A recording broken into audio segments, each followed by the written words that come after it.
We must do everything we can to end this obsession with hate and focus instead on the humanity we all share.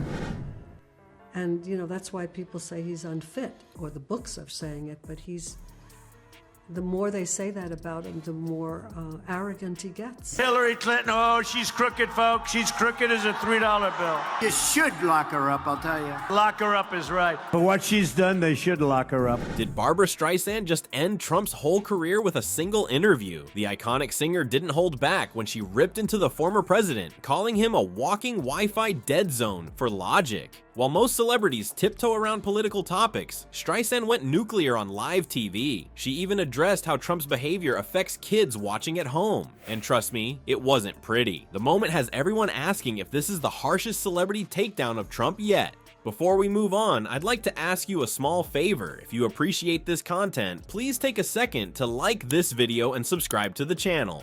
Over 98% of you watch the videos without subscribing. It costs you nothing, but it makes a huge difference to us. So, did you click the subscribe button? Great. Thank you so much. Now, back to the video. You ever seen a legend like Barbra Streisand completely lose it on live TV? Well, grab some popcorn because Babs didn't just criticize Trump. She demolished him with the precision of a Broadway diva hitting her highest note. She's a world-class liar. Just look at her pathetic email server statement. Those people in North Carolina, those are incredible people. Those are incredible patriots. You want freedom? Take pride in your country. It started innocently enough during what seemed like a regular interview, but the moment Trump's name was mentioned, Streisand transformed right before viewers' eyes. Her expression hardened, those iconic Streisand eyes narrowed dangerously, and that voice, the one that sold millions of records, suddenly had a whole different kind of intensity. Let's just say the gloves came off and Barbra was ready for a bare-knuckle brawl with the former president. Unlike most Hollywood types who give those watered-down political opinions that sound like they were approved by 12 publicists, Streisand went straight for Trump's jugular. She compared him to a raccoon arguing with a garbage bag. And being informed politically, and experience in government, all those things that this president doesn't have. When you look at USAID, that's a fraud. The whole thing is a fraud. Which honestly feels unfair to raccoons who at least have some strategic thinking skills. Then she really twisted the knife, calling Trump a walking Wi-Fi dead zone when it comes to logic and reason. But Barbra was just warming up. She specifically targeted Trump's sketchy business history, saying he just fails upwards despite racking up multiple bankruptcies, countless lawsuits, and scandals that would make even reality TV stars blush. Brutal, but where's the lie? Streisand even mocked Trump's desperate need for validation and attention, observing that watching him try to be presidential is like watching a reality show contestant stumble onto a presidential debate stage. Again, pretty spot-on comparison considering his bizarre performance in the 2020 debates. The legendary singer also brought a serious note to her takedown, expressing concern about the example Trump sets for children, asking, "What's the signal to little children who watch television and see this is the behavior of the President of the United States?" A fair question from someone who's maintained class and dignity throughout her decades-long career. But the absolute knockout moment came when Streisand compared Trump to someone trying to assemble IKEA furniture without instructions, except the furniture is democracy, and instead of using tools, he's just angrily tweeting. I loved when Obama was there, you know, when Clinton was there, and they were respected and they were applauded because they were articulate. And prices could go up somewhat short term, but prices will also go down. And I think the farmers are going to be helped by this very much. That analogy hits harder than Trump's weird 3 a.m. all caps rants. The interview reached its dramatic climax when Barbra revealed she'd actually leave the country if Trump won again, declaring, "I will move. I can't live in this country if he became president," and specifically mentioning England as her escape plan. Drastic times call for drastic measures. Barbra Streisand might have packed her bags for England, but she's not the only A-lister with Trump in their comedy crosshairs.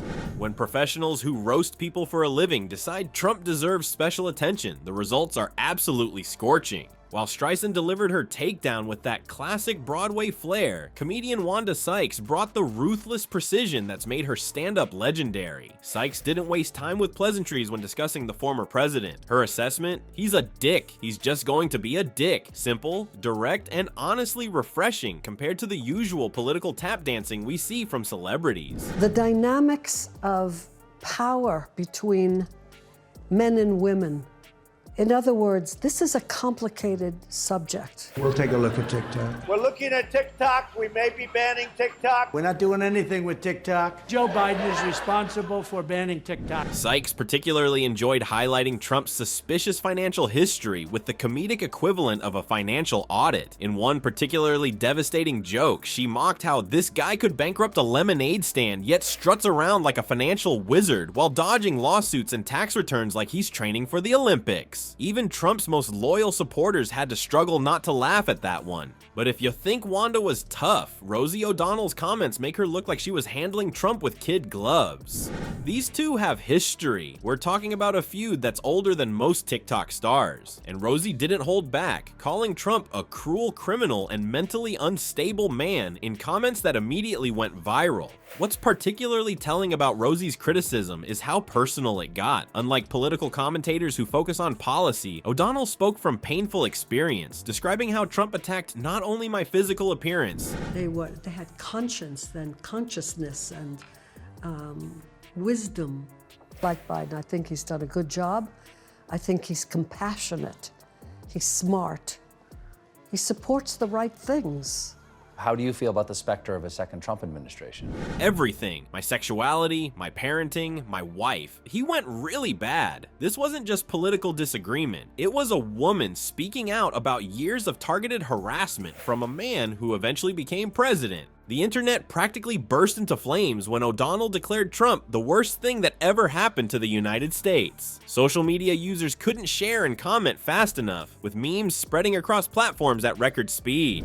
What's remarkable about this celebrity roast squad isn't just their star power, it's that they managed to articulate what millions of Americans have been feeling but couldn't quite express with the same punch and precision. Their comments weren't just random celebrity opinions, but reflected deeper concerns about dignity, decency, and democracy itself.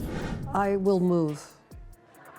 I can't live in this country if he became president. In order to make America great and glorious again, I am tonight announcing my candidacy for President of the United States. What we're seeing here isn't just a bunch of famous people complaining about Trump, it's a full-on cultural rebellion. Barbra isn't alone in her feelings. She's part of a growing celebrity resistance movement that's had enough of the MAGA circus. When stars like Streisand speak out, they're giving voice to millions of regular Americans who've been watching this political reality show with increasing horror. The power isn't just in their fame, it's in their willingness to say what so many people are thinking but don't have the platform to express. Trump might dismiss these celebrities as Hollywood elites, but that old trick is getting stale. These stars represent something bigger, a cultural shift where even those with everything to lose are saying enough is enough. Babs and her fellow celebs aren't just throwing shade, they're fighting for the soul of America, with better punchlines than any politician could dream up.